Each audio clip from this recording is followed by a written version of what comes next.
जय हिंद दोस्तों, स्वागत है आप सभी का इस एडिटोरियल स्पेशल सीरीज में।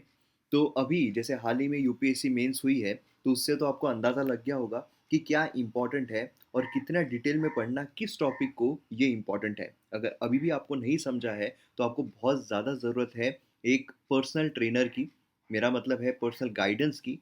क्योंकि अभी तक आपको अगर ये चीज़ नहीं समझी है कि एग्ज़ाम के लिए क्या पढ़ना है, क्या नहीं पढ़ना है, कौन से वीडियोज़ देखने हैं, कौन से वीडियोज़ नहीं देखने हैं, कितने हद तक देखने हैं, कितने हद तक किसी भी टॉपिक को हमें कवर करना है, तो फिर बहुत ज़रूरत है कि आपको पहले जो प्रोसेस है उसको समझने की। खैर, तो यहाँ पर एडिटोरियल स्पेशल जो सीरीज़ है उसका मकसद यही है कि जो एग्ज़ाम के लिए बहुत ज़्यादा इम्पोर्टेंट टॉपिक्स है, उसको एक ढाँचे की तरह तैयार किया जाए, जिससे कि आप बहुत ही अच्छे तरीके से जो आंसर राइटिंग है वो कर पाएँ। तो आंसर राइटिंग की जो प्रैक्टिस है वो आप मेंस क्लियर होने के बाद नहीं कर सकते हो। आपको शुरुआत जो है वो काफ़ी पहले से करनी होगी, ऐसा भी नहीं कि पहले दिन से, लेकिन जब आपका अच्छे तरीके से जो मतलब बेसिक है वो कवर हो जाता है, उसके बाद आपको आंसर राइटिंग जो है वो शुरू करनी होगी। तो यहाँ पर जेंडर पे गैप जो है काफ़ी न्यूज़ में चल रहा है।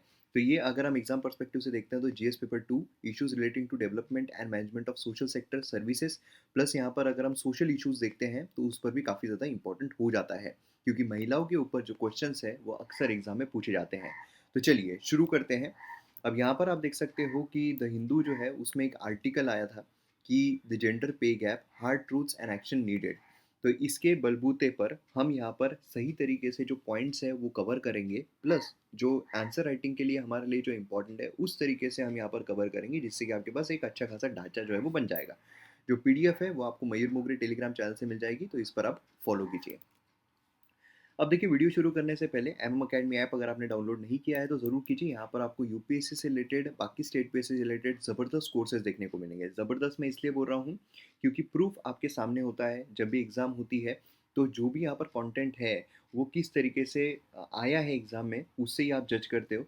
तो यहाँ पर मुझे बताते हुए बड़ी खुशी हो रही है कि मोर देन 70% जो क्वेश्चन है मेंस में, मेंस की मैं बात कर रहा हूँ, प्रीलिम्स में तो काफ़ी सारे आते हैं, मेंस में वो कोर्सेज में से ही आए हैं। तो इसीलिए प्रीलिम्स हो, मेंस हो, दोनों ही पर्सपेक्टिव से आपको ये जो कोर्सेज़ है, काफ़ी ज़्यादा हेल्पफुल रहेंगे। तो आप डाउनलोड कीजिए एम अकेडमी ऐप और वीडियोज़ को एन्जॉय कीजिए। आपको डेमो लेक्चर भी दिखेंगे, तो पहले इस्तेमाल करो, फिर विश्वास करो। और इतने कम प्राइस है भाई साहब, इतने कम है कि मतलब समझ लीजिए कि अगर आप 1 साल या 2 साल का ले रहे हो, तो 1000 मंथली भी नहीं है, उससे भी कम है। 1000 से भी कम अ मंथ, मतलब आपको कहीं और देखने को नहीं मिलेगा इतने ज़बरदस्त क्वालिटी के साथ। तो डाउनलोड कीजिए एम अकेडमी ऐप और वीडियोज़ को एन्जॉय कीजिए।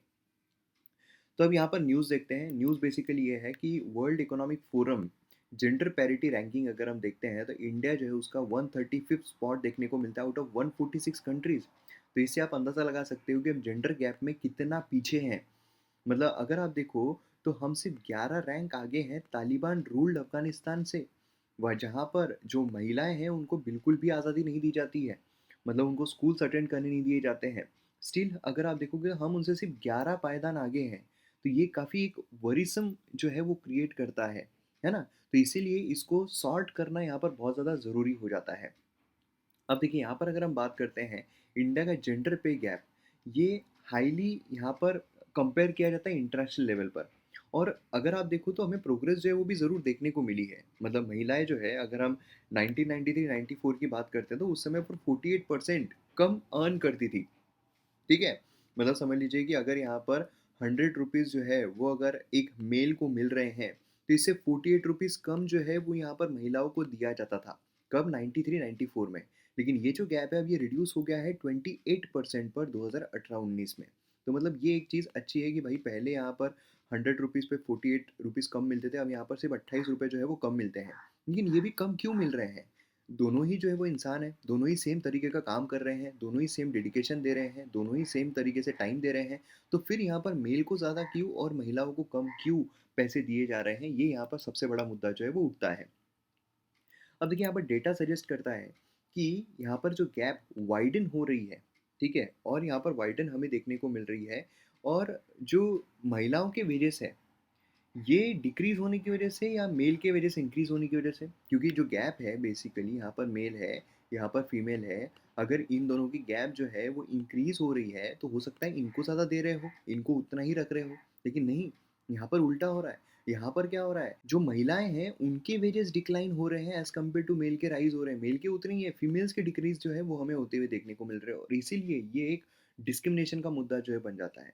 यहाँ पर आप देखोगे महिलाएँ जो है सिग्निफिकेंटली लेसर पे हाइक यहाँ पर एन्जॉय करती है, कि उनको कम पे हाइक मिलते हैं, कम प्रमोशन मिलते हैं, कम बोनस मिलते हैं, तो ये सारी समस्याएँ जो है उनसे जूझना पड़ता है। अब गैप जो है वाइडन क्यों हो रही है? अब यहाँ पर इंडिविजुअल कैरेक्टरिस्टिक्स अगर आप देखोगे, तो जेंडर पे गैप इसमें एजुकेशन, एक्सपीरियंस, स्किल ये सारी चीज़ें जो है वो इंक्लूड होती है, कि किसका कितना एजुकेशन हुआ है, किसको कितना एक्सपीरियंस है, किसको कितने स्किल्स है।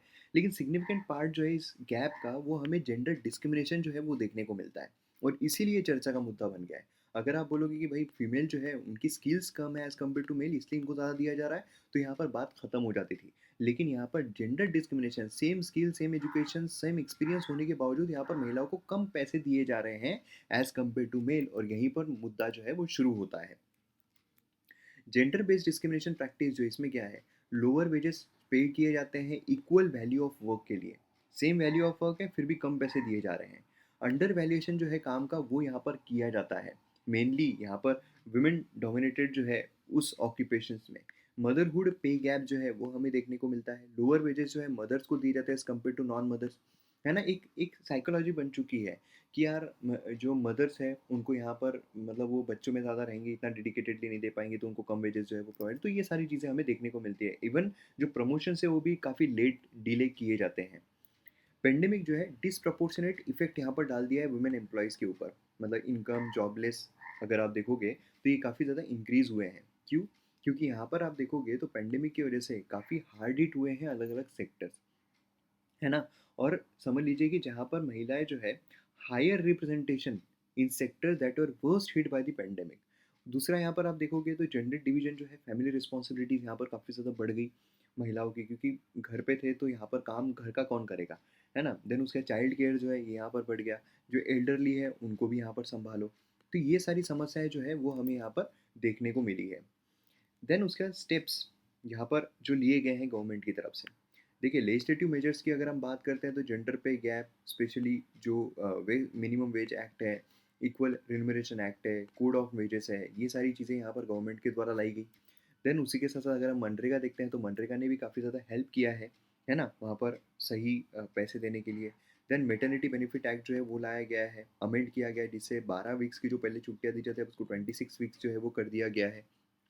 मार्केट यहाँ पर मतलब समझ लीजिए जो स्किल्स है वो यहाँ पर प्रोवाइड की जा रही है, तो मतलब सब कुछ यहाँ पर किया जा रहा है जिससे कि जो गैप है उसको रिड्यूस किया जाए गवर्नमेंट के द्वारा। अब ये इंपॉर्टेंट क्यों है? ये इम्पोर्टेंट इसलिए है कि आपको मेंस में क्वेश्चन आ सकता है कि भाई डिस्पाइट गवर्नमेंट ने इतने सारे मेजर्स लिए हुए हैं स्टिल हमें इंडिया में इतनी गैप जो है वो देखने को मिलती है। देन उसके बाद CEDAW अगर आप देखोगे तो यहाँ पर convention on the elimination of all form of discrimination against women, ये भी इंटरनेशनल लीगल फ्रेमवर्क जो है जो एड्रेस करता है डिस्क्रिमिनेशन पर और जेंडर इक्वालिटी की यहाँ पर बात करता है। अब ये प्रीलिम्स में आपको इस पर क्वेश्चन आ सकता है, तो ये बेसिकली क्या है, अडॉप्ट किया गया यूनाइटेड नेशन जनरल असेंबली के द्वारा 1979 में और इफेक्टिव हुआ 1981 में। इसे कंसिडर किया जाता है international bill of rights for women. मतलब यहाँ पर महिलाएं जो है उनके अधिकार की यहाँ पर बात की जाती है। ठीक है, डेडिकेटेड है पूरा जेंडर इक्वालिटी के ऊपर। तो ये चीज़ आपको यहाँ पर पता रहनी चाहिए। अब यहाँ पर वे फॉरवर्ड क्या हो सकता है, क्या हम अचीव कर सकते हैं? देखिए यहाँ पर इक्विटेबल इकोनॉमिक ग्रोथ अगर हमें अचीव करना है, अगर हमारा जो भी इकोनॉमिक टारगेट है वो अचीव करना है, तो हमें यहाँ पर बहुत ज़रूरी है कि जेंडर पे गैप जो है उसको रिड्यूस करना पड़ेगा। जो वुमेन एम्प्लॉयमेंट आउटकम्स है वो यहाँ पर हेल्प कर सकते हैं। यहाँ पर आप देखोगे तो सेंटर रेट यहाँ पर 70 years to close to gender pay gap, यहाँ पर जो गैप है उसको वाइडन ना होने दे, इसके लिए यहाँ पर हमें जो एक्शंस है उसको अभी से शुरू करना पड़ेगा। अभी से एक्शंस लेने पड़ेंगे कि यहाँ पर जो पे गैप है वो इतनी ज़्यादा ना बढ़ पाए। नेक्स्ट यहाँ पर अगर आप देखोगे तो कुछ स्टेप्स जो यहाँ पर लिए जा सकते हो उसमें है मोर वुमेन डिफरेंट पोस्ट पर हायर करना, ज़्यादा से ज़्यादा महिलाओं को करियर अनेबल्ड यहाँ पर करना, जिससे कि जो वुमेन है वर्कफोर्स में उनको रिटेन किया जा सके। पीरियडिक जेंडर बेस्ड रिव्यू जो है वो लेना, जिससे कि जो डिस्पैरिटी हो रही है या जो भी जेंडर गैप है उसको हम रिड्यूस कर सके। यहाँ पर कॉन्शियसनेस अनकॉन्शियसनेस बायस जो है उसको यहाँ पर चेक करते रहना हायरार्की में। नहीं तो मोस्टली क्या होता है, ऐसा भी होता है कि अगर टॉप इस पर अगर कोई महिला है और नीचे अगर कोई पुरुष है तो वो यहाँ पर मैम या फिर कुछ भी बोलने से ये करते हैं कि ऐसे कैसे, मतलब वो पैट्रियार्कियल एक जो माइंडसेट होता है ना। In addition to all these measures global collective committees जो है वो यहाँ पर ज़रूरी है, जिससे कि equal pay for equal work for equal value ये यहाँ पर मिल पाए। तो ये भी एक चीज़ यहाँ पर काफ़ी इम्पोर्टेंट हो जाती है। कंक्लूजन के तौर पर आप लिख सकते हो कि भाई यहाँ पर जेंडर पे गैप को अगर बंद करना है तो equal pay for equal work principal जो है वो यहाँ पर कोर वैल्यू पर रखना पड़ेगा किसी भी ऑर्गेनाइजेशन में। जैसे अभी हमने काफ़ी सारी कमिटीज़ बनाई हैं हरासमेंट के लिए, है ना, कि वुमेन का हरासमेंट जो है वर्क प्लेस पर ना हो सके। उसी तरीके से हमें यहाँ पर काम करना पड़ेगा equal pay for equal work के लिए भी। ये जो गैप है इसको क्लोज करने के लिए सोशल जस्टिस जो है वुमेन का, इकोनॉमिक ग्रोथ जो है कंट्री का, ये इसके लिए ये चीज़ें बहुत ज़्यादा ज़रूरी हो जाती है। तो मैं उम्मीद करता हूँ कि आपको ये पूरा टॉपिक अच्छे समझ में आ गया होगा और आपके पास अच्छा खासा मटेरियल भी आ गया होगा आंसर राइटिंग के लिए। तो पीडीएफ के लिए आप टेलीग्राम पर जाइए एंड जो बाकी कोर्सेज है उसके लिए आप एमएम अकेडमी जो है उसको डाउनलोड कीजिए। मिलते हैं हम अगले वीडियो में। जय हिंद।